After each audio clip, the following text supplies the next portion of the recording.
Malikono ani maliko kan ka fo ka wale nyuma don ka sangane bi tarata donya utukalo kle nani samba fla ani mukwani woro yi Shirfla TV sanfɛ sɔgɔmadono jɛmukan ni y'an sigitɔ ye o kunna n'a ma ɲa ka fɔ dugubila o da ka fisa laada wuli ye Amadu Kamara kamarakɛ ne bi ye utukalo tile 4 Odo Amadu Kamara nin don in n'a sera ne bɛ sumaya dɔɔni kadamu utukalo tile 4 sanba fɛn mɔgɔni fila ne woloba a yi kɔdɔn na Allahu akbar u bɛ bɛn bi donya ne ma bi y'o san 4 de o de b'a to bi n'a sera a bɛ kɛ i n'a fɔ a kɛra bi de o tiɲɛ bana mi fɔlɔ ka tasibila kɛ ngoloba ye kosɛbɛ ka do ka ye ala ka hinɛ ni silamɛ fila ala ka hinɛ ni silamɛ fila bɛɛ lajɛlen na ka ɲini ala fɛ ala ka ye fisaya ma ni yan ye kosɛbɛ kosɛbɛ ala ka hinɛ an ta ni wɛrɛ tɔw bɛɛ lajɛlen na ya rabbi amin Amadu Kamara saya ma nɔgɔ ni ye wolomuso ye ka ko don wolodenw na Amadu Kamara saya kelen de b'o kɛ siga foyi t'a la n'o tɛ ni miiri kɔnɔmaya degun ani wolo tinna ka tila ka laban k'i kɔ don olu la siga t'a la saya de b'o kɛ siga foyi t'a la Amadu Kamara ni miiri ani tasi kɛ woloba ye ya rabbi awa dambe fo ko ala ka ye fisaya ma ni yan ya rabbi amin ya rabbi Amadu Kamara kamarakɛ o b'a to ka kuma d'e ma kosɛbɛ kuma don jɛmukan kɔnɔna o bi ɲɛ samara an ka musokɔrɔba an b'a jigiya ala ka hinɛ ani silamɛ furu bɛɛ lajɛlen na ka foli ni waleɲuman dɔw k'a lase Seri fila jakaso lagɛbaga bɛɛ lajɛlen Mali kɔnɔ ani Mali kɔ kan k'a fɔ u ma ɲinɛ u ma fili u ka émission mandi ni ye sɔgɔmadon ye k'a daminɛ tɛnɛ ka taa bila fɔ alamisa la fɛn min ye kunnafoni bala ani société rubrique société ani gwa duman dumuni duman olu n'a ɲɔgɔnnaw caman n'ala sɔnna a tɛna kɛ basi k'a na bi dɛsɛ an b'i fɔ k'i yɛrɛ fo waleɲuman dɔn k'a ɲini ala fɛ an bɛna kuma minnu b'an da ala k'a faamuyali ko ɲuman ala k'a di kanubaa bɛɛ lajɛlen ma Amadu Kamara o la an bɛ kɔrɔfɔ segi madamu ale bɛ bi ta la madame Keita madame Keita an bɛ tarawele ka i ni sɔgɔma nse yɛrɛ ni sɔgɔma basi t'aw la alhamdulillah Samaira an bɛ tasibila kɛ ka ɲɛsin an bamuso ma ani an ka forow bɛɛ lajɛlen ala ka hinɛ u la u dayɔrɔ sumaya ye kusaya ma ni yan ye k'an yɛrɛ ɲɛ k'an ta don u kɔnɔ komi a y'a fɔ cogoya min na jɛmukan mandi sigira filɛlibagaw ma k'u bɛ ni sɔgɔma tiɲɛ don an bɛ taa ala ka dugawu minɛ ala ka hinɛ an ta ni wali tɔ la ka hinɛ bɛɛ lajɛlen na o la Amadu Kamara jɛmukan kɛrɛfɛjura b'i bolo Samaira foli tɛmɛnen kɔ an tɛna ko bila dagirinda la an bɛ taa an ka réalisateur fan fɛ fɛn min an ka dɛmɛbaga jɛkulu ko ŋunu tɛ san sɔrɔ juru kɔ minnu y'u kɔ u bolo fila don jɛmukan in kɔrɔ an bɛ taa olu ka jaw ma filɛ ka sɔrɔ ka segin ka na o bɛ bɛn bamananw kan Amadu il faut que monsieur l'ambassadeur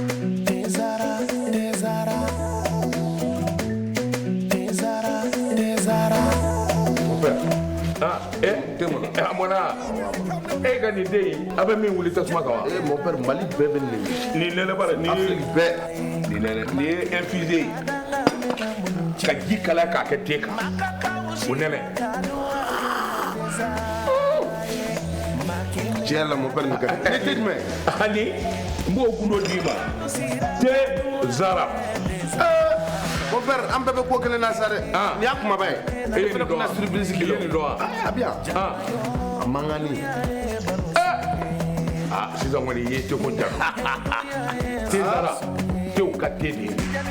a bi san 30 bɔ ni tɛ wɛrɛ bɛ nin den u y'a dilan kura ye ka segin ka na n'a ye k'a kɛ nin boloko in kɔnɔ wa ne b'a infusé de min han mɛ min bɛ yen i hakili to a la a bilenma o a jɛma o nin den ye tiɲɛ tew ka te sonsan bɔlen bɛ fali fɛ nka den tɛ jama jɛra ka duwa kɛ te zara ye ma kelen ka danga mɛna budu diɲɛ ala farafidenu jɛra ka duwa kɛ te zara ye ma kelen ka danga mɛna budu tiɲɛ ye ala te zara Malibamuso ne de b'a fɛ ka na duman kɛ wa kɛ bi nɛ kunun ka langolo to na min nɔfɛ o na de bi tobi ni zamzam ka najini nkura bɔlen ye a bouillon épicé n'a poulet Malibamuso e de b'a fɛ ka kɔkɛ ladiya ni salati lalen kɛrɛnkɛrɛnnen ye ni ka jɛgɛ kɛnɛ da sanfɛ fɛn min b'o dunja zamzam ka najini bouillon poulet ana épicé dun aw minnu ye sogo jeninaw ye wali kelen aw b'a fɛ k'a ka plat spéciaux la dumuni kɛrɛnkɛrɛnnenw golo kelen min bɛ o la bi zamzam ka najini nkura buyan poulet ana EPC do Mali kono gabu kono donzo demaya bela jele ka nesodia ni ka tobile ye ejike semenjere ke zamzam ka najini ngura buyan poulet ana EPC ye ko kebe mena ka nesodia ni nga bla munya na ma ko jora ko la ko werela zamzam ka najini ngura buyan a EPC na poulet ka abese ka wuli ka se bebe nyarela ibe babu yala Zavia Krefe rue 429 porte M1 wali kele aka daga juru be bamba 76 80 0062 16 wali kele 76 38 59 zamzam ka najini ngura kuya fule ana APC nude bela jele wasara Amadou Camara ke ne nya fe to mina ko sobe nyina may wati ko de odo Amadou Camara blanya ni ko odo ne nyina may odo jo fe mbela jini binda sika foita ko bela jini bibba ni muro la Amadou Camara ni mange ka juguma to sika tala ni va to Amadou Camara ni tracé dola kasara do smoto yi kana dugu girin toy Amadou Camara adola o wajulu banedi sika tala Amadou Camara ne ka taa jongolo ba kuna ka to kabur do mun kuma na fanga kuma fe ne a dongo cheno wala hadi ke chere de sai Allahu akbar Amadou Camara ka jo mjoro kuna ka kuma fe kuma fe Allahu akbar do Amadou Camara ni biche ni min fu ma fa mo sai Amadou ne renga wa asayra mo sayra ma be kena fa kira watidi sika tala bangi ba saya amano la me odo kadaka ka fo ala nali femike chando odo la dese yata do kai Amadou Camara la Camara sara mi arabi madam Keita jete ni o ba to ametini jimu ga godi wala sisa amita nga technicien fa falsa odo mi anga bi clip du jour chando Zigri Fusini Konati ko moya odo moya amato lage obe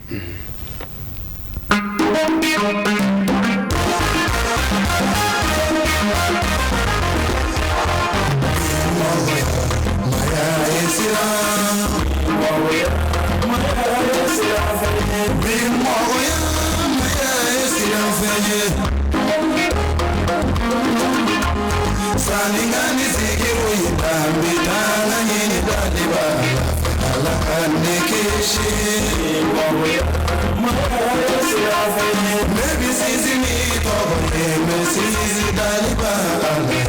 Jabaru getting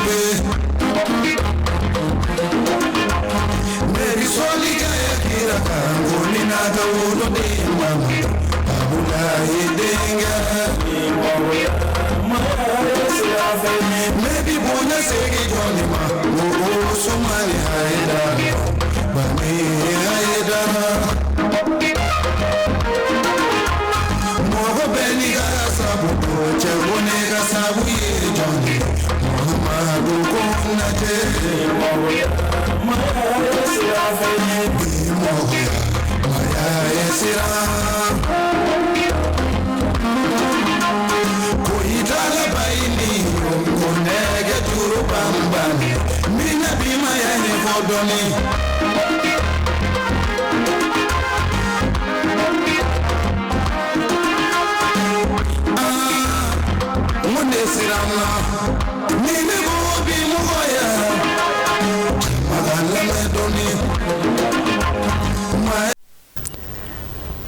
Amadou Camara ke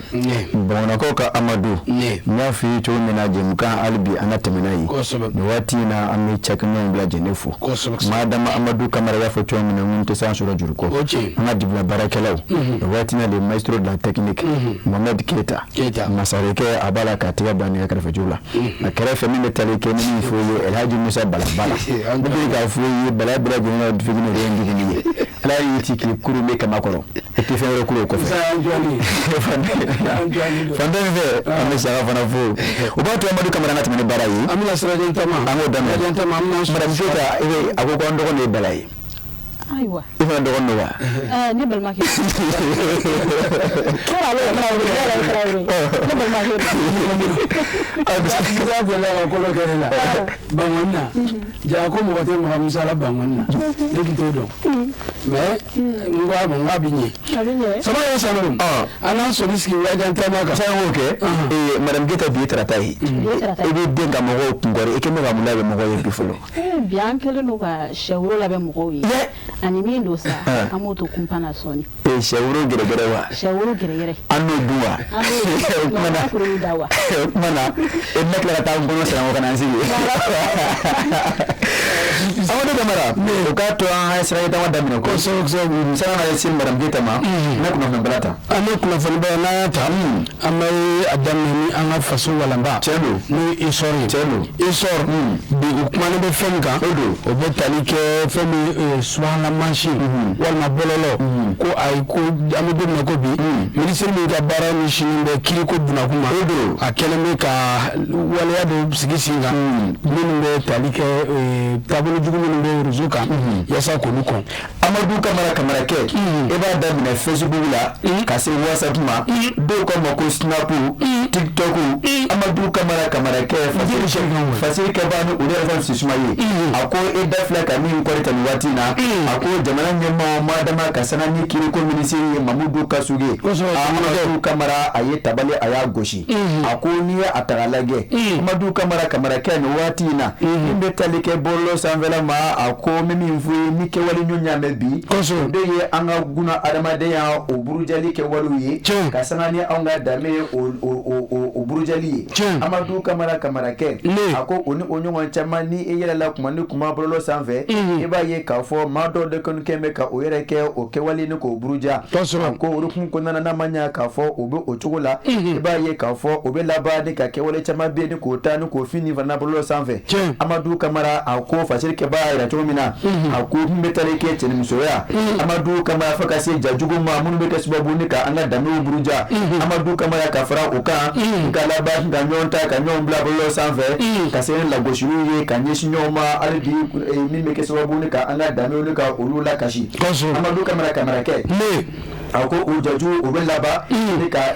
cari maaw ni ɲɔgɔn cɛ Amadu Kamara o bɔlɔlɔsira o kelen kan a ko nin waati laban yɛrɛ la wa a ko Amadu Kamarakɛ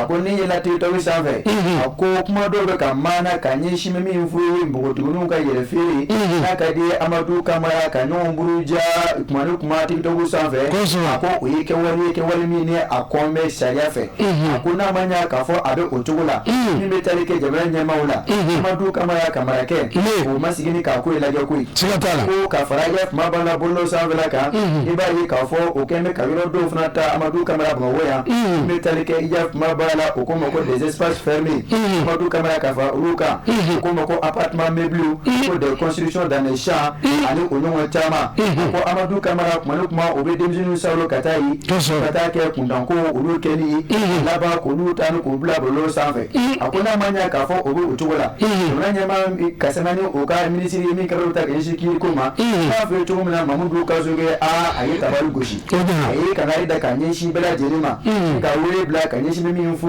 ye kiri tigɛba bɛɛ lajɛlen ma Amadu Kamara depuis procureur de la République ka procureur généraux kan juge de paix Amadu Kamara officier et agent de police judiciaire ka yira k'a fɔ bɛɛ lajɛlen ka wuli ka jɔ ka kɛ cɛ kelen ye a ko maa maa ni tigɛ tara nin kɛwale dɔrɔn bɔlɔlɔ sanfɛ Amadu Kamara min kan ka da e kan o n'a da e kan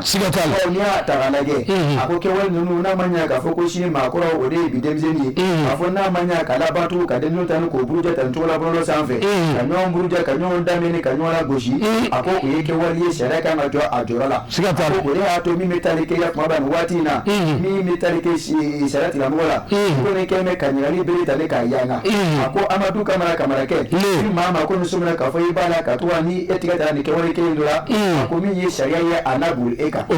ako ni atara lage amadu kamara ko ko nana ako ni kene ka weda alibi dino ko debele no ko kuba ako mu ngo ni brad ni kanyamada ye mami ka bara bele ni ko ma bolo sanfe ko ma sigida ko nana ka demje mun kama ka blake wala ke wani ni o ma se o mo amadu kamara ke kibariya e ka afini fana sanfe ko no o kera amadu kamara unanyama unajo ojo rola ko kasani kiri tigari nyama o ko ka wika jo e kanyishi o ko nu kalema kasani susuma ale da ya fasini ya salo ka bo isoro o ko na kasani ba bibodi kufu samara mu wale ni kai kusoro ka sabu ke bi swala machine sanfala a kelembe ba fini ya fotu na ko tanku kero ni ko burgali una nyu kana woro chama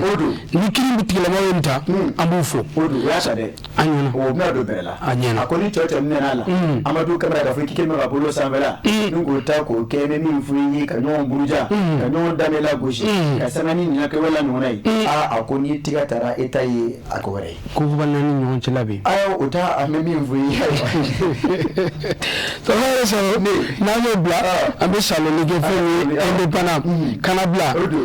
alsa ni fana be talike kiri ko buna ko sabla fami bamago bi ko ma woro boyo munu ke wala ju ke bawi ako mabi polisi la kaw da hono de amadu kamera ke ako okoni memi fu o gara do manu sena ko so be se ma woro bonyongo ma da memi fu jogalo kile mo kono kono to ka labla akle be se bani kilela amadu kamera akera yoro mina o be talike hippodrome o commissaire de police o lu chedon fe amadu kamera ke mi nyekun bi atame ka di commissaire de police a sheriff aklimo amadu kamera ako memi ngoni fu kasani mam nen nunu yi ako mi njoro ma akli fe ko sebe de ye chedo inu o koma ko bede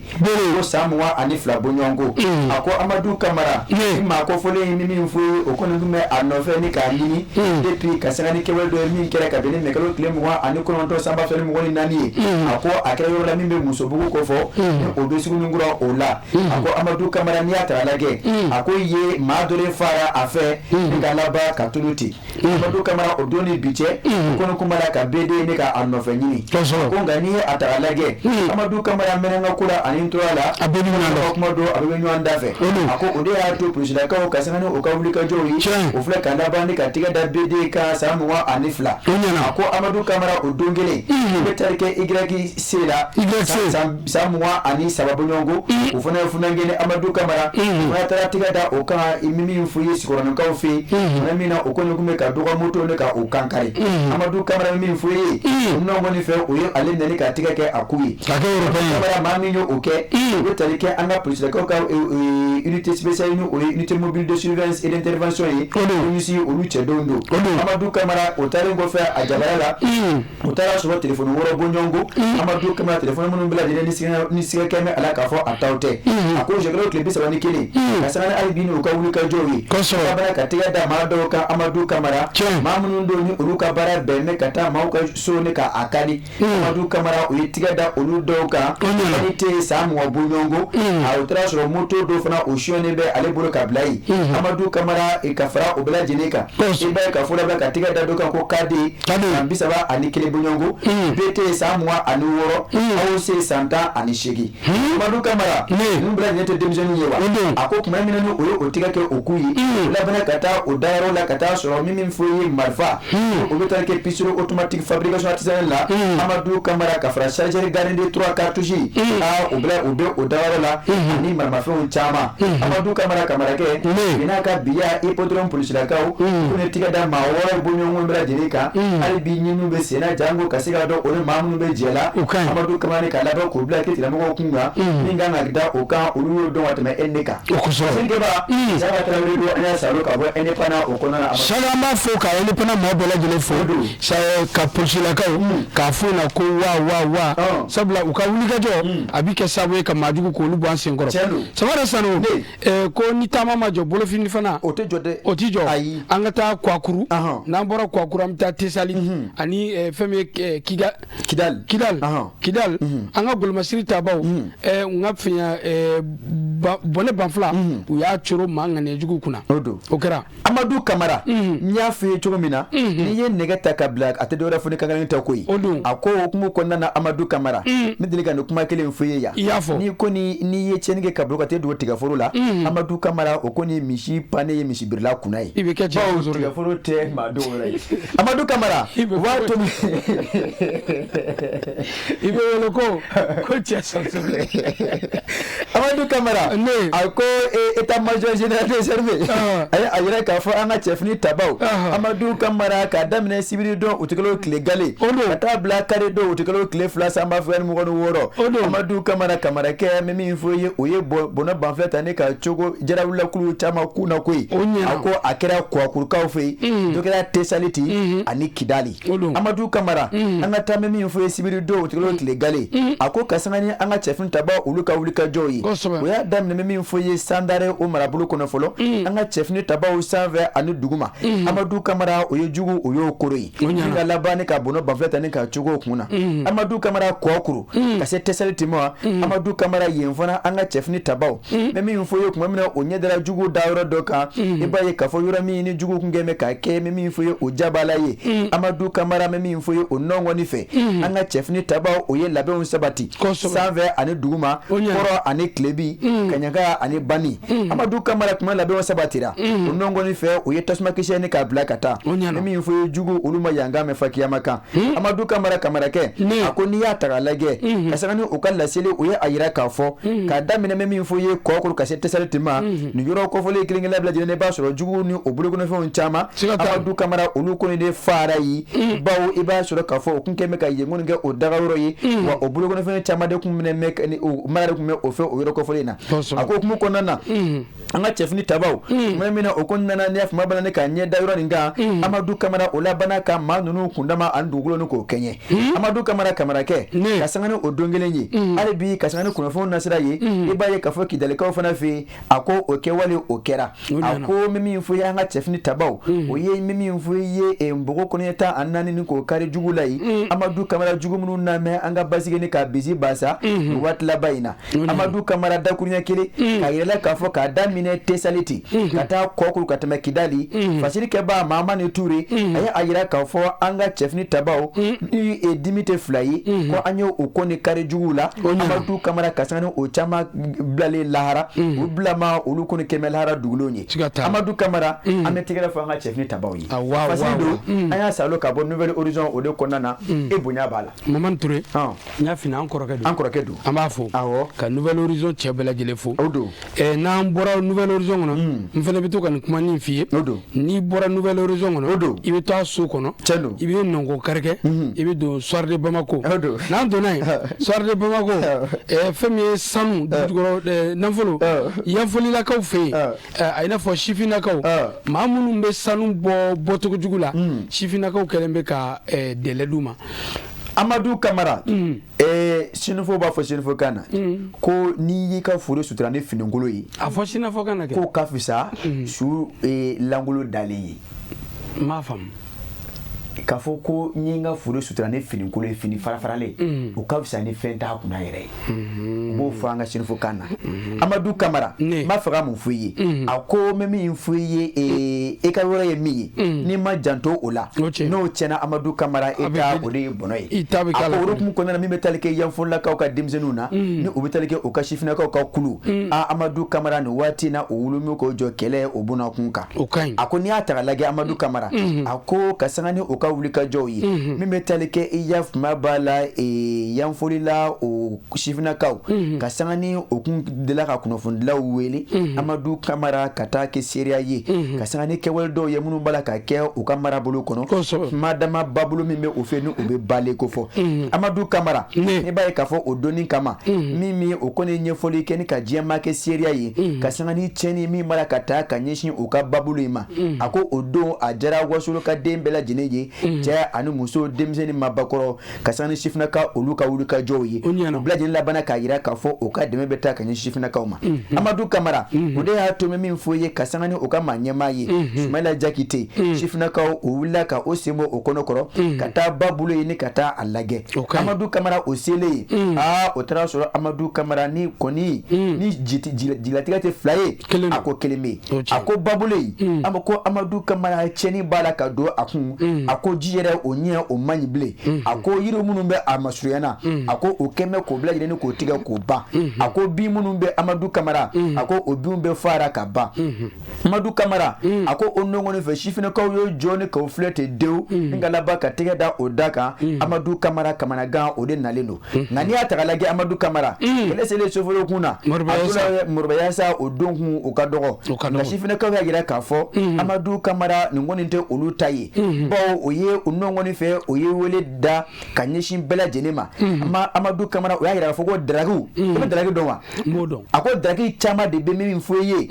Amadu Kamara ni babolo in fɛ min b'a la ka olu ka ba ni ka a bɔ baya la ni ka olu ka kungo kolon ni k'a tiɲɛ a ko o nɔgɔnin fɛ o ye a jira k'a fɔ an kɔni n'a mɛn jɔ ka aw lajɛ aw yɛrɛ y'a dɔn a ye min kɛ nin den ɲuman ye wa ka se sibiri ma sibiri nata a ko n'o y'a sɔrɔ mɔgɔ ka daraki bɛ yen k'a fɔ k'i ma ta ka bɔ nin yɔrɔ in na a ko Amadu Kamara olu bɛ taa bɛɛ lajɛlen salo ka taa ni a ye jamana ɲɛmaaw fɛ yen a ko min kan ka kɛ olu na o kɛ a ko o tɛna segin ni k'a lajɛ bilen olu ka min fɔ ye o ka kungokolo o ka babulu Amadu Kamara o ka cɛ maa dɔ fɛ k'a sababu kɛ sanu bɔcogo juguya ye a ko Amadu Kamara okumu kɔnɔna na olu kɔni kan ka daga ɲɛsin maaw ma minnu ka baara bɛn bɛ nin yɔrɔ in ma a ko olu ka kungokolo bilama wa a ko ni cɛn tɛ fila ye kelen kɛmɛ a ko ji olu tɛ se ka min bilen a ko hali misiw gɛnyɔrɔ wula kɔnɔ ko o tɛ yen o kɛmɛ ka fan bɛɛ kɛ dingɛnkolo ye o ye yiriw bɛɛ tigɛ ka ban a ko Amadu Kamara o ye kamanaganko ye fasilikɛba Mayimuna Dunbiya a ye a yira k'a fɔ sifinakaw ko ne y'a yira k'a fɔ yanni sibiri nadenw cɛ sibiri min b'a la ka na ni maa ka daraki bɛ yen ni ma taa olu taa bɛɛ sɔrɔ ka taa n'a ye faamaw bolo Amadu Kamara i na taa ɲini olu bolo o ka ɲi Samara Sanogo n'i y'a ta k'a lajɛ i da sera fɛn ma n'o ye daraki ye o don a bɛ ji tiɲɛ don wa a bɛ tila ka fɛn wɛrɛw kɛ ji kɔnɔ siyanuru o don ani mercure o don ninnu ma ɲi buna hadamaden ma n ko bɛ maa faa de o bɛ maa faa de Samara an bɛ to halisa soir de Bamako kɔnɔ an bɛ kunnafoni kuncɛ n'o ye an b'a kuncɛ n'o ye an bɛ taa katikaw fɛ yen Samara nin ko in a kɛra a ye Bamakɔ Mali a ka jan Mali fantan naani a ye bɛɛ dabali ban ko fɛn min ye jatigɛwale kɛbaw u caman sotarama u y'o fa dewu u tun b'a fɛ ka tɛmɛ Kati an ka golomasiri tabaw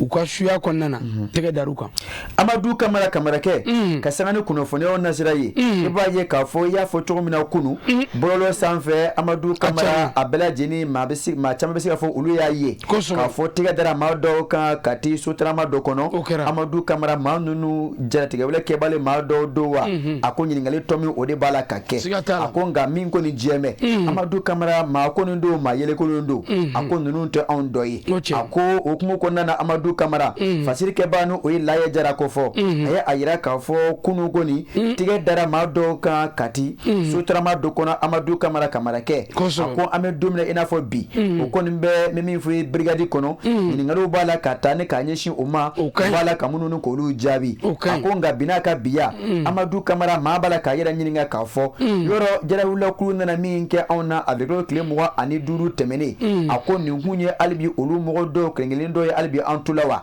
a ko o ɲininkali tɔ min bɛɛ a ko hukumu kɔnɔ n'i y'a ta k'a lajɛ ka sanga ni kunnafoni nafolow ye o y'a yɛrɛ k'a fɔ maa 16 bɔɲɔgɔnko minnu bɛɛ lajɛlen tun bɛ sotarama dɔ kɔnɔ a ko an ka finitigilakaw brigade d'intervention rapide cɛdenw mana min na olu ye kunnafoniya sɔrɔ k'a fɔ siganama dɔw kɔnɔ bɛ mobili dɔ kɔnɔ olu ye fɛɛrɛw sigi sen kan o nɔgɔni fɛ Amadu Kamara n'i y'a mɛn ko n da kilisi ka di e da o de ye mɔnsɔnɲɔgɔn sɔrɔ a ko jugu ninnu o ma taa f'an ye o yɔrɔ la koyi o nɔgɔni fɛ an ka cɛfini tabaw taara o kolo ten ni ka laban k'o bila lajɛlen kɛ woro paɲɛ ye Amadu Kamara a ko sotarama min ni o kun bɛ o kɔnɔ u taara o bila lajɛlen minɛ o nɔgɔni fɛ ka taa ni o ye min fɔ ye ka taa ɲininkali busemasɛn ta ni k'a gan o la a ko aw ye jɔnw ye a ko Amadu Kamara aw bɛ ka taa fan jumɛn fɛ a ko jɔnw y'a ci a ko aw bɛ jɔn ka baara la a ko aw bɔra diɲɛ fan jumɛn fɛ a ko hakilina jumɛn bɛ aw la a ko Amadu Kamara kamarakɛ ninnu kɔni ɲininkaliw b'a la ka ta ka ɲɛsin maa ninnu ma nin waati in na cogo min na u ka se ka ɲininkali ninnu ta ni k'u jaabi sinon i y'a fɔ cogo min na kunu a kɛra kɛwale ye min kɔni ni a ye bɔlɔlɔ bɛɛ lajɛlen minɛ ka laban ka maa dɔw ni k'olu jatigɛ dɔɔni ka sanga ni an ka cɛfini tabaw olu ka wuli ka jɔw ye u kɔni sera ka maa ninnu bɛɛ lajɛlen kɔni tigɛ kɛ o k'u ye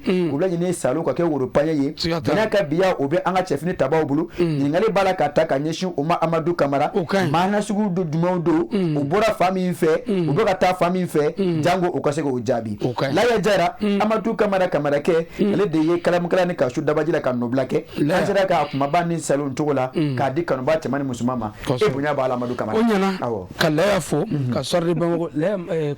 kɔrɔbɔrɔ de don laya jara kɔrɔbɔrɔ de kɔrɔbɔrɔ jara a tɛ se ka bamanankan fɔ ayi dɛ ŋo ne de y'a f'i ye laya jara an kɔrɔkɛ ba don Allah kibaru kɔrɔbɔrɔ ye fɛrɛ ala tɛ se ka bamanankan ɲuman laya tɛ se ka faraji fila ɲuman fɔ bamanankan na Allah kibaru basi t'an b'a fɔ an b'u fɔ Samara o b'a to ko sɛgɛnnafiɲɛbɔ ale bɛ kɔmɔ suruku kan an taa ji dɔɔni min k'a lajɛ ni liptɔni bɛ yen an k'o fana furu an b'a lajɛ ka sɔrɔ ka na awɔ ka sɔrɔ ka segin ka na o bi ɲɛ ka na kuma di madame Keita ma madame Keita a ka sɔrɔ fɛn dɔ kasa bɛ ne nun na o bɛ bɛn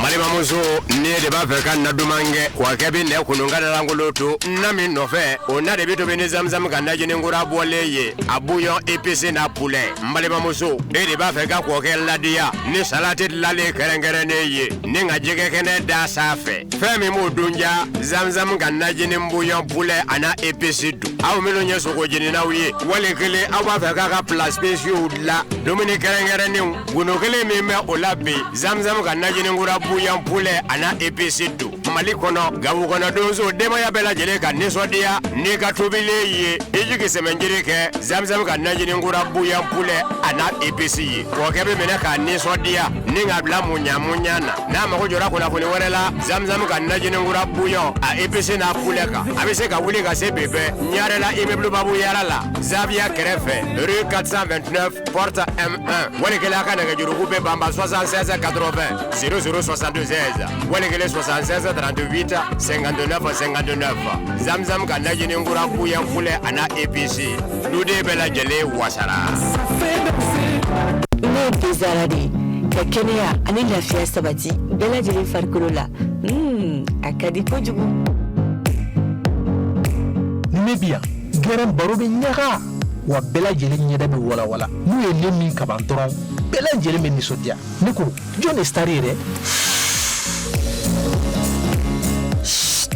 mais aw ka kuma ka ca sa ne de ye star ye ne ka di wa n bɛ dumuniw timiya ne de ye lɛzara ye ne ka di denmisɛnninw ye wa mɔgɔkɔrɔbaw kɛrɛbɛ tɛ k'aw to ne mini na a b'aw kolo sigi k'aw mɔdiya o de y'a to ne ka di denmisɛnninw ye kosɛbɛ aw yɛrɛ fɛ jumɛn de ka di ani jumɛn de bɛ n'an cɛɲa ne de don tomate concentré Zara ne kelen pe dɔrɔn awɔ nka an bɛɛ de ye star ye n'aw ko dumuni sanuman caman a ye tobilikow la sanbalaɲɔgɔn sugandi n'o ye Zara ka dumunifɛnw ye a bɛ sɔrɔ Mali feereyɔrɔ bɛɛ Zara ye Nouveau Soleil SARL ka produit dilannenw ye Amadou Kamara kɛ kuma dɔ sera bamananw ka kuma tɛ le moment le plus attendu bamananw ko mɔgɔ tɛ kɔnɔni lasirilen dɔn nka n'i y'a ye ɲagada la k'i b'a dɔn ko dɔ kuma sera o sera Samara o ko min kuma sera madame Keita i ni ɲankuma nse kɔri basi t'aw la i bisimila nse Aminata Traoré aw yɛrɛ bɛ fo kosɛbɛ nse aw yɛrɛ ni sɔgɔma Aminata nin waati in na an b'i fo k'i waleɲuman dɔn foli diyara n ye k'a fɔ bi ye tarata ye an kɔni an bɛɛ na foli ta ka ɲɛsin masaw ko ne ne bolo kɔni ni ɲɔgɔn cɛ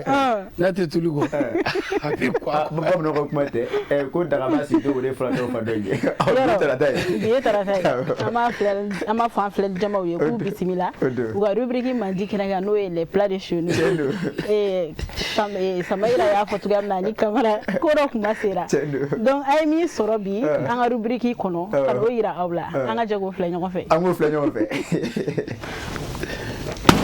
sɔgɔmadolo jɛrɛjɛ filɛbagaw aw bɛɛ lajɛlen ɲangumaw sigiyɔrɔ la a ka rubrique mandi de don n'o ye les plats de chez nous bi an bɛ quartier du fleuve la an ni maa min bɛ ɲɔgɔn bolo an bɛna kuma d'a ma a bɛna yɛrɛ présenter ne fɛ ni sɔgɔma restaurant ne tɔgɔ ye Sama Sangare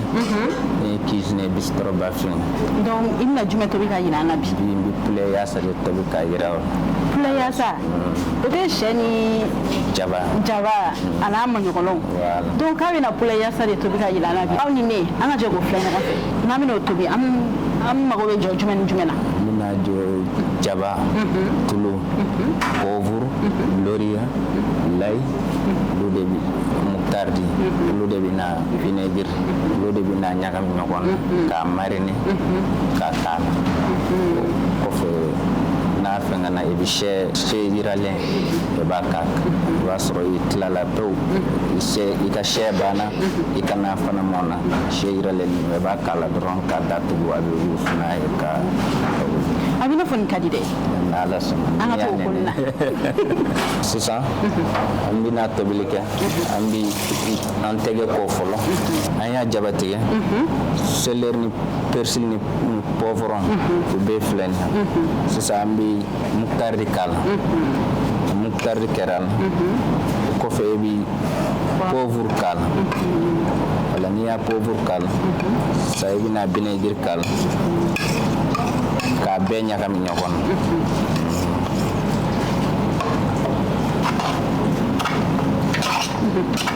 abane sisa mbaye la madagala sisa aya anga daga sigi aya anga sogo perpe sisa ambina anga jabakal jabak la magadoni ko fe badar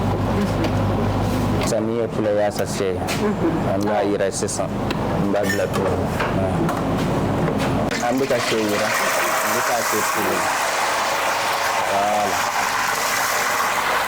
that's it then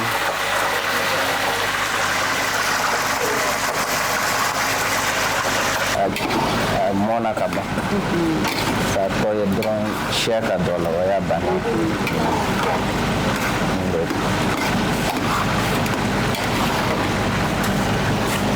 anga se irana amba blanga yasal afleni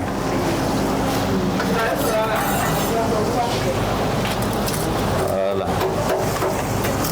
saniye ambana ye fo samba datu wala kule yasa ni kini bi sheka dum dobe ubani logo dum dobe ubani furti dum ani fembe bi seka dobe ubi ani spaghetti red yoro sisan woni ni wati ni kadme fembe da bari ko do kuma sera e ya fenye olu tay imagine on tay boué on mana la jemi mbalo ta wala ka enine no won ko ani dawa ta bismillah Kita kuyaria, me tegere dong. Wala.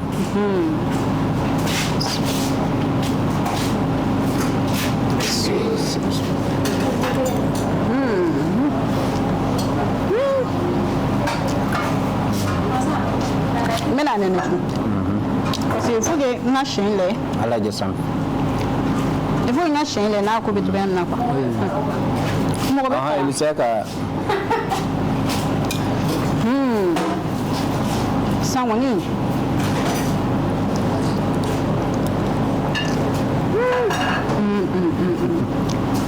Chenela. Adira. Atete meninya. Yoro. Mashallah. Ni ya soro wa ko machala, fi machala. Lendi ko ni temene ni ba ka pula ya sa don doron. Voilà. Sans folie, il y a beaucoup de gens qui ont des nega client nunu mbefo neba ufana fo ka ubarka da umche uni baraji ala sona lendi wo lendi ya sabe ba magazi be wala be kana bistro bafina lendi wo lendi ya sa ani poisson la ba magazi okay lendi wo lendi ukana donc ni ko mambulo khayira awla bi lo ya sayi ni to bira ambalma ke fenale samba sangare chef de bistro bafina donc ama ira ga fo be aga tata to mala donc ami kambe di ngoma chien wore akambe bye oh ay e kuma teni ko feblo ko yoro sawara bafina madame Keita mais java be ko la biu java be ko la java ge java amasoka ami masoka gira na polo wala ça ne connait non la fleni madame Keita qu'il faut que le mando foli jaray abura kalage camara ibura kalage ça et peut me faire une fla camara bon Comme elle a dit, Tiana, chef cuisinier, et en bas faux parce que Dumuni a Dumuni mi la ben, a glan to comme na, ani na famille bala, Tiana a cap sabuna ramadim. Oh, comment caméra? Ni Dumuni. Et pas de ça comme Kamara nyewe la shirika tu yamina. No, ne ba no. Kamara ko mo be ka tunala. Ko te ka tununa. Samara ko jamfa da depuis Dumuni masigi. Dumuni era sigora na Samara ko ka Dumuni sigi. Ko Dumuni sigi en fait. Ko Dumuni sigi en fait. Madame Keta, ni ngali min be ne ba fe ka kila. Sabla ambalma ken an ya ka fo avec ka Dumuni mina ben. Jaba yasa de tene. Yasa. Ni yasa. Ni kapsa mo ko. Ko jugu. Ni kapsa mo parce que ni na fin famba bebe bo en refaire. Ni a tagalaga si ala a base fait me jaba donc jaba ere o be senan faire wa vertu médicinale ba de be jaba la donc ça veut dire que dumuni nyana do mais il sait ka ere comme ya nene et ma keneka il sait ka doni final ça ka farambal ma ka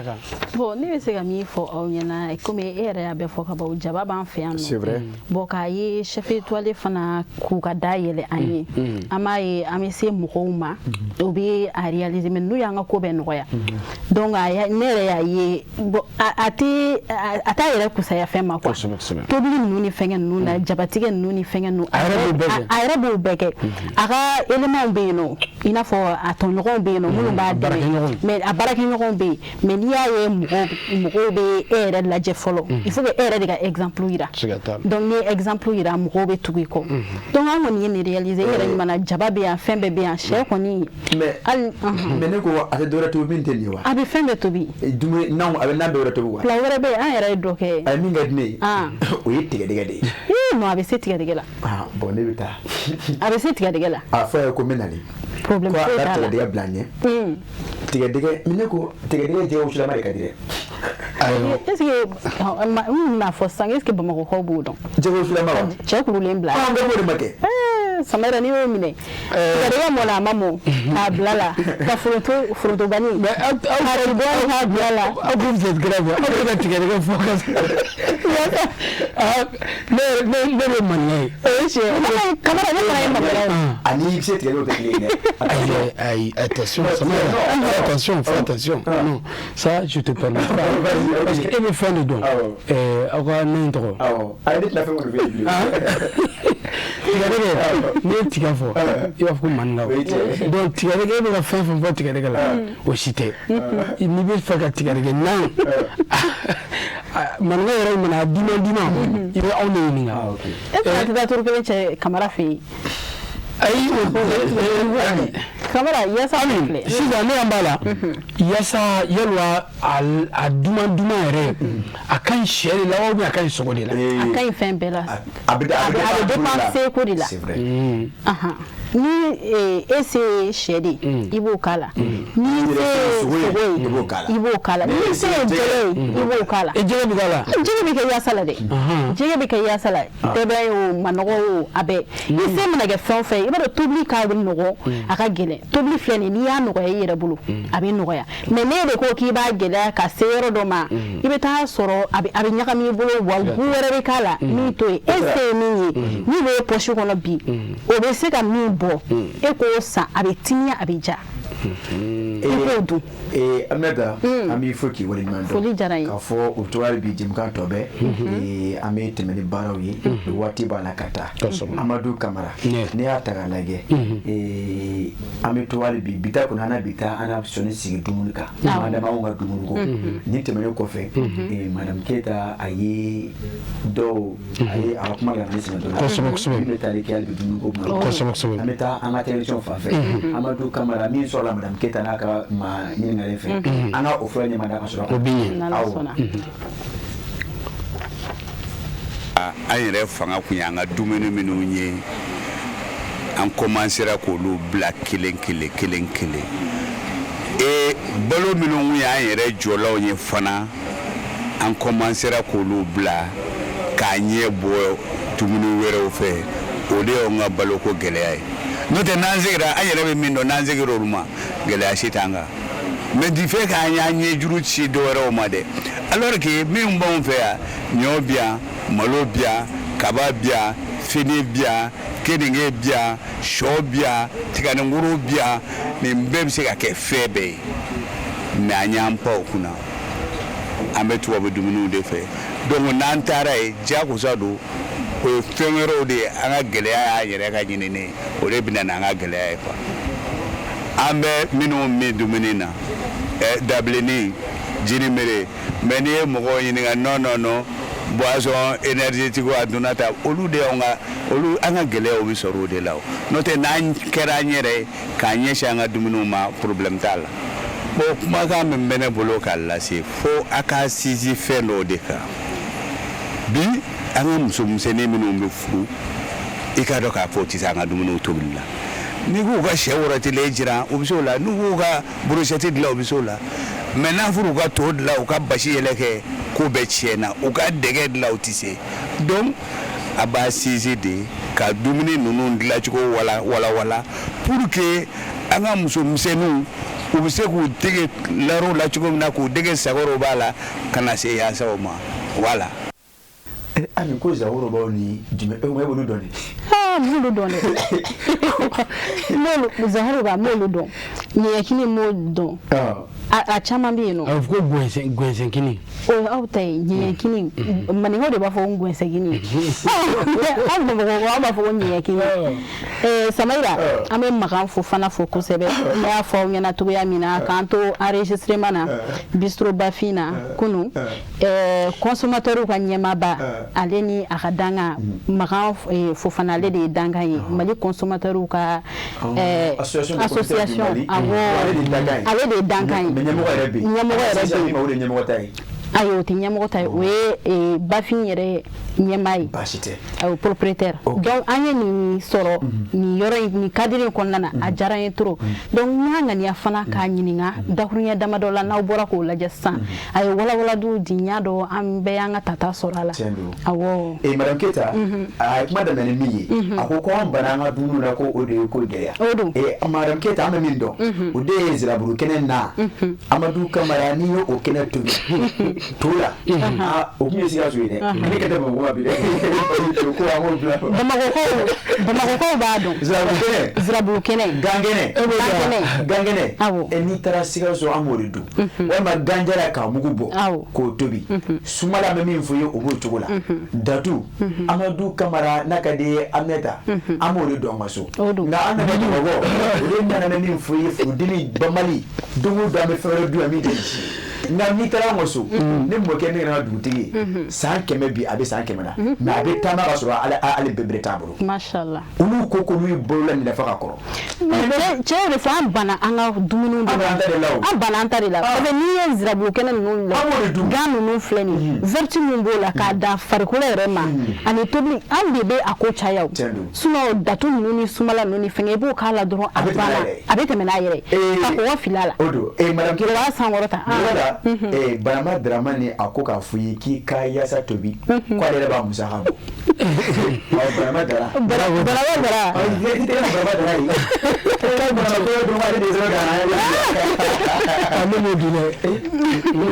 manino do koma ko kabe na yasa wala mafuka wali madu wala so ama kuma fa ko ka fuki ko ni yasa ne yele binela ko pura mto kwa lebe musaga chiye ki ka otibi ko ashema ko amodu ana na ekibu merci d'avance. Merci d'avance. La madara fu, je vais dans la place mo be photo là. Avec la vie de ma konana. Et restaurant Bafi la tigi. Oui, donc une famille sur la placé. Et le maître de la technique, Masaraki Mohamed Keta ani Balaba. Au cas où fini Fanamula. Il faut que les Maliens consomment malien. Consommer malien te faut fou. L'agroécologie dont on parle, le Mali est le grenier de l'Afrique. Naforako anga Maliba jusqu'à présent, Ambéride importé au Konimai. Office du Niger BO, transformateur de transformateur B, transformateur sous B. Il faut que mon groupe demain, bébé fereke pour que Maliba donc kafa kasabatala. On connaît restaurateur et surtout moi je suis dans l'association de l'ASCOMA. Pour que les consommateurs trouvent le bon propre registre ou c'est comme sort achète tout là bio jusqu'à dans la famille. C'est ce que nous souhaitons. Donc je travaille beaucoup avec Ricolto, tout ce qui est bio, SPG Bio, Amidou, Akacha quoi. Une association Mounbe Barake Akacha. Baginda Tanima 2000B, Tanima 2000, ou des pilotes forêts pour la transformation des produits locaux. Mais bon, si ça Galéabe, produits te seront comme moi je veux, comme les consommateurs veulent. Donc je crois que nous serons qu'à un des moments là, c'est très bien. Amadou Kamara. Aïwa. Et maintenant, à côté. Non. Anga la dumuni minnu b'an yɛrɛ bolo minnu tɛ bɔ bakɔ u tɛ bɔ kɔgɔji kɔfɛ ka na an ka an wakili dɔw la k'olu matarafa a ka ca ala fɛ kɛnɛya a b'i sabati parce que dumuni caman bɛ a ka d'an ye an t'a a dilan cogo dɔn u bɛ dilanni fɛn min an t'a dɔn n'i y'a lajɛ an bɔra ka yaasa min ye sisan yaasa in n y'a f'i ɲɛna a bɛ dilan ni jaba de ye a base ye jaba de ye ɔ n'i ye da sɛ fana fara o kan sɛ bɛ ban sɛ an ta ye ɔ datugu fara kɛ cogo la an b'a fɔ ko datugu fara n b'a fɛ k'a f'i ɲɛna nin fɛn ninnu bɛ se ka dilan k'a sɔrɔ an ma taa fɛn importelen san o k'a la k'a fara a kan voilà n b'a fɛ k'o de fɔ quoi voilà jaba b'a la carotte b'a la navet b'a la o bɛɛ bɛ bonya tulu b'a la parce que i mana tiga bɔ i na tulu sɔrɔ a la sɛ kɔni i mana jarala kare kɔnɔ mɔgɔ caman bɛ bɛn situlu la ka sɔrɔ situlu fana ka di surtout i mana tulu k'a la i b'a fɔ ko mais bien sûr sinon anw tɛ kuma la n ko o y'an balo de ye anw fɛ yen hali malo seri n'u y'a tobi u ye situlu k'a la donc an ka base de ye quoi o sanjan dɔ la an taara Sikaso dugu jɛra u ye seri tobi k'a la situlu dɔ sigi o de don i b'a dɔn n'i y'o min a t'i kɛlɛ a bɛ di ma tiɲɛ na n'i ma deli a la baara don Kodi ayiwa o la madame Keita Mɛlɛ Tarawele Amadou Kamara an bɛ tɛmɛ de ni jɛmukan ye an bɛ taa ɲɛfɛ waati b'a la ka se a ko n'i y'a ta k'a lajɛ Amadou Kamara kɛnɛya bunakun kan an kun ye masaya ni mun de ka fu ye professeur mun de ka fu Amadou Kamara an bɛ taa le maître de la technique a ka an bilasira o la an bɛ sɔrɔ ka na jɛmukan kun cɛ awɔ n'i ye jamana o jamana jɔ n'i y'a lajɛ i b'a sɔrɔ jamana fan kelen yɔrɔ fan kelen ye ladala furakɛlikɛlaw ye yɔrɔ fan kelen ye tubabu furakɛlaw ye OMS yɛrɛ y'a jira k'a fɔ n'i ye farafinna jɔ bi i b'a sɔrɔ mɔgɔ 100 mɔgɔ 80 de bɛ furakɛ ni ladala fura ye donc o furako man ka taa kɔ sango ka ɲagami don la. Kɔnɔ kɔni la ko la an minnu b'a la an ni mɔgɔ caman dɛmɛ ɲɔgɔn fɛ olu tɛ yen bi mais ni olu dɔw wulila ka bɔ dugukolo jukɔrɔ k'a yir'u la ko musow ni cɛw ni minnu tɛ fura dɔn ou bien k'a bɛ ka fɛ réseau kan olu dabali ban quoi an b'a la tuma min na réseau kun tɛ yen an tɛ réseau dɔn hali téléphone kun tɛ yen an b'a kɛ tuma min na mais i ka question ka ɲi kosɛbɛ an bɛ yɔrɔ min na bi farafinfura kɛbaga cayara fo k'a dama tɛmɛ farafinfurakɛla yɛrɛ cayara ni banabagatɔ ye bi an t'a dɔn an b'a kɛ cogo min na furaw ma dɔn mɔgɔw ma dɔn mɔgɔw ma si dɔn jinɛ furakɛlaw b'a la kolonifilaw b'a la laala furakɛlaw b'a la i bolo da i dusukun kan n b'i furakɛ i bolo da i sen kan n b'i furakɛ telimani bɛ taa fura livrer fura bɛ livrer cogoya bɛɛ la mɔgɔw ma mais anw t'a dɔn ko furabɔ bɛ taa se o niveau ma fɔlɔ o de y'an yɛrɛ kɔnɔ quoi bi bi in na OMS yɛrɛ dɔrɔn tɛ Mali yɛrɛ dɔrɔn tɛ diɲɛ yɛrɛ kɔnɔ kɔnɔ ni Mali furabɔ ye ka da kan fura bɛ bɔ cogo min na fura bɛ mankutu cogo min na fura bɛ di cogo min na ladala fura kuma bɛ fɔ cogo min na réseau kan k'a fɔ a ye nin kɛ nin bɛ nin kɛ donc barika yɛrɛ tɛ furako la bilen Ala sago i sago. Amadou e tɛ da bɛ min furakɛ k'i tɛ da kun ka min furakɛ k'i tɛ da kun ka min furakɛ Amadou Kamara pourtant c'est vrai ale qu'aujourd'hui c'est la triste réalité bi Mali kɔnɔ e bɛ sigi bɔlɔlɔ sanfɛ walima radio so la dɔw b'a fɔ ko e ye dɔ de k'e dimi e tigɛ de sen kan n m'a furakɛ mais e bɛ nin fɔ cogo di k'a fɔ ko nin y'anw ka farafinfura de lagositɔ ye tan bon mun ye Kafu effectivement a fɔ cogo min na a ko ale de na a ka taa san 40 mais lui n'a jamais vu ça c'est pas aujourd'hui les réseaux sociaux sont devenus a dit que un espace où mɔgɔw bɛɛ kɛra farafinfura ye a ko fura dɔw bɛ yen Samara n'i ma farati n'i ko k'i bɛ nin fura ninnu bɛɛ ta au lieu que a k'i kɛnɛ dɛ a bɛ bana wɛrɛ de la a y'o fɔ a bɛ bana wɛrɛ de lase a fɛn dɔ bɛ n'i y'a ta sufɛ ni dugu jɛra i b'a sɔrɔ a ye bana de bila e la bana bɛ kun tɛ la i b'a ye bi fan bɛɛ fɛ radio bɛ dɔw bolo dɔw b'a fɔ ko ne kɔni ma min yɛrɛ ko a réseau yɛrɛ tun bɛ taa jukɔrɔ ne ma min mɛn dɔrɔn ko n bɛ se ka su la wuli a banna sinon o bɛ diɲɛ fɛn bɛɛ fɔ bi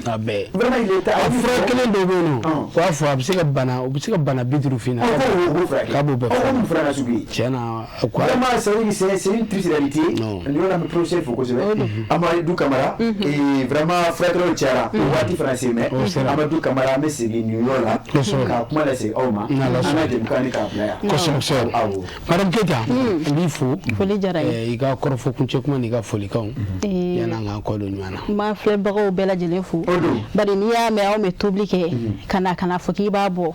dɔ de sigilen don k'a filɛ dɔ de sigilen don fana k'a ta ka tila k'a reproduire dɔ fana de b'i kɔ minnu y'i dɛmɛbagaw ye parce que k'a ta chauffeur la ɲɛmayaso la ka n'a bila technicien na k'a bila chauffeur la fo ka taa bila an ka caméraman na n b'u bɛɛ lajɛlen fo k'a ka maa welelen fana fo n'o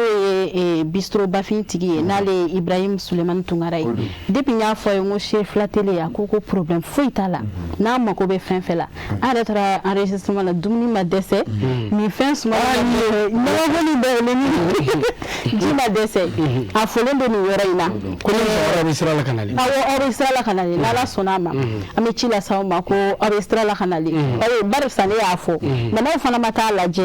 a ma nɔgɔn dɛ donc min fana ne n'ale yira ɲɔgɔn na o ye Alassane Dramé m'a fo a bɛ Kunari la k'a Dramé k'a merci parce que n'i y'a mɛn ne fana bɛ tantɔ de ni ye mɔgɔ min ye n bɛ gɛrɛ u la donc ni gɛrɛ l'u la u bɛ adresse di yan i dun tɛ se ka n'i sigi k'a fɔ ko i ma waleɲuman dɔn kɛ a tigi ye o fana b'a to siɲɛ wɛrɛ k'o bɛ yakubaya ka taa n b'a fɔ k'a Dramé k'a merci k'Ala k'an to ɲɔgɔn ye k'aw bɛɛ lajɛlen fo merci k'i yɛrɛ fo Samara an bɛ Madame Keita fo ka restaurant Bistro Bafin k'u bɛɛ lajɛlen fo k'an bɛ sira la ka nali n'Ala sɔnna a ma k'i yɛrɛ fo kosɛbɛ Samara an yɛrɛ b'an ka foli cogo la an bɛ taa yanfolilakaw fɛ yen nin waati in na yanfolila famille Sagara Abdoulaye Sagara u bɛɛ bɛ k'an lajɛ nin dugawu in na u bɛɛ sigilen bɛ télé kɔrɔ Ali Sagara Anbeli Sagara ale ye dugutigi Amadu Sagara ale yɛrɛ dɔgɔmuso i ka ngu bɛɛ fɔ u bɛɛ sigilen bɛ nin kuma in na u bɛɛ lajɛlen bɛ k'an lajɛ ka bɔ a fɔ yanfolila u b'a dugu tɔgɔ ko Melibala Melibala an b'a cɛ n'a muso a dugutigi n'a alimami an b'a bɛɛ lajɛlen fo ka taa Segu ka foli kɛ yen nɔ ka taa Sikaso an ka musokɔrɔba an b'u bɛɛ lajɛlen fo Mali fan 14 bɛɛ lajɛlen an bɛ bɛɛ fo i tɔgɔ ni jamu na k'a fɔ k'u garisɛgɛ kɛra fɛn min bi o de kɛra nin ye n'i y'olu fo ne bɛ n ka foli daminɛ ɲɔnɔ Amadou Camara ɲɔnɔ ka bon bolo kosɛbɛ ne ɲɔnɔ kaw fo ka da mun kan ɲɔnɔ ka bon bolo kosɛbɛ ɲɔnɔ dun b'a fɔ dugu de malo bɛ ɲɔnɔ jaba kɛnɛ bɛ ɲɔnɔ tomati bɛ ɲɔnɔ ɲɔnɔ yɛrɛ ka bon bolo mɛnɛ ka ɲɔnɔ kaw fo an buralakaw awɔ kana kɛ masina an buralakaw olu fo k'o waleɲuman dɔn ka na kun cɛ fana badabada Tijani jɛmukan in kanuba ba don an bɛ min fɛ ale yɛrɛ kɔni jɛmukan a y'a kanu cogo min bɛɛ y'a kanu ten Camara Tijani an ka ko fo fana Konate ale jɛmukan in tɛ fɔ a kɔ an b'a fo k'a ni a baara ɲɔgɔn bɛɛ lajɛlen fo kana Amadou Camara kana foli Bamakɔ n'a ka d'an ye an bɛ taa Kolonɛlakaw fɛ yen an ka an fana karamɔgɔ n'an ka sababu ɲuman taamana nin waati in na a kana kɛ Korogo an bɛ Mali silamɛ tɔn ka faraɲɔgɔntɔnbaw conseil stabilité Maniema a bɛ nin waati in na a bɛ Korogo an b'a fo ka waleɲuman dɔn n'a ka taama k'o kalifa setigi Ala la min tɛ kalifa tiɲɛ ɲuman taa ɲuman segin kana ɲuman sɔrɔ Amadou Camara n'an bɔra yen amena faso mali kɔnɔna na an bɛ Chérifla TV baarakɛlaw ɲɛmaayaso kana bila fa duguma kabila lajɛlen fo Amadou Camara bi dibila baarakɛbaw an tɛ ɲinɛ olu fo n'i y'a mɛn ne ni aw an sigi bɛ tan mɔgɔ ɲɛ bɛ anw de la olu de b'a la k'a to fa an y'a fɔ cogo min le maestro de la technique et j'ai nommé Mohamed Keita Masareke l'enfant de Mayamougou Mama Fendi Chedo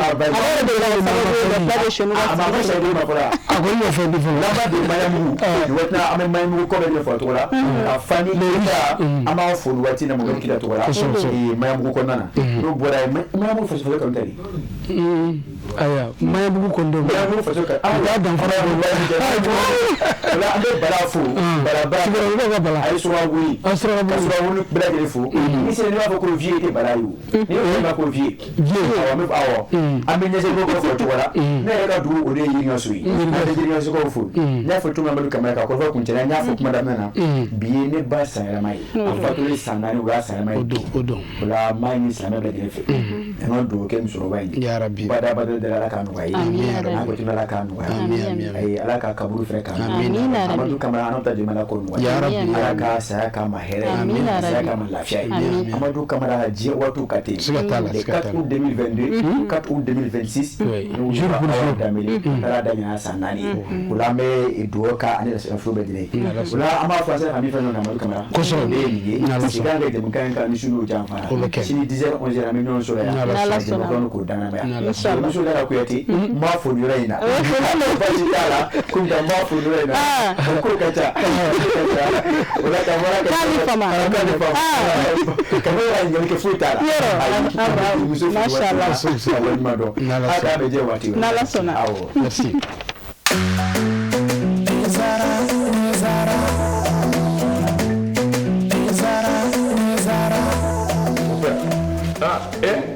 amona e ka nin den a bɛ min wuli tasuma kan wa mon père Mali bɛɛ bɛ nin nɛnɛ bara nin ye infusé ka ji kala k'a kɛ te kan o nɛnɛ tiɲɛ la mon père nin ka di jumɛn ani n b'o kun dɔ d'i ma te Zara mon père an bɛɛ bɛ ko kelen na sa dɛ nin y'a kumaba ye e ye nin dɔn wa surprise kelen nin dɔn wa a bi yan a mangani sisan kɔni i ye teko ja te Zara tew ka te de ye a bi san 30 bɔ ni cɛ wɛrɛ bɛ nin den u y'a dilan kura ye ka segin ka na n'a ye k'a kɛ nin boloko in kɔnɔ wa ne b'a infusé de min han n bɛ min f'i ye i hakili to a la a bilenman o a jɛman o nin den ye tiɲɛ cɛw ka te sonsan bɔlen bɛ foli fɛ nka den tɛ jama jɛra ka duwa kɛ te Zara ye ma kelen ka danga mɛna budo diɲɛ Allah farafidenu jɛra ka duwa kɛ te Zara ye ma kelen ka danga mɛna budo tiɲɛ ye Allah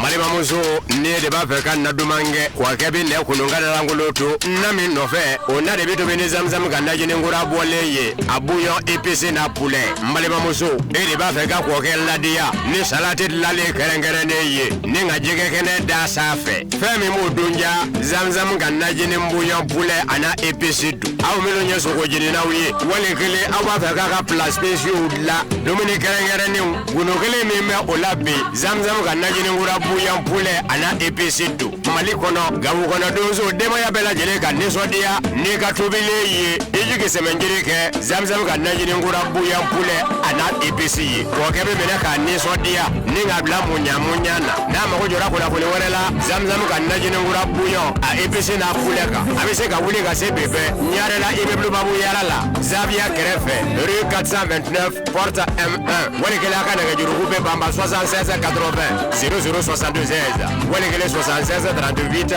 59 59 zamzam ka najini ngura bouillon poulet ana épicé nu de bɛɛ lajɛlen wasara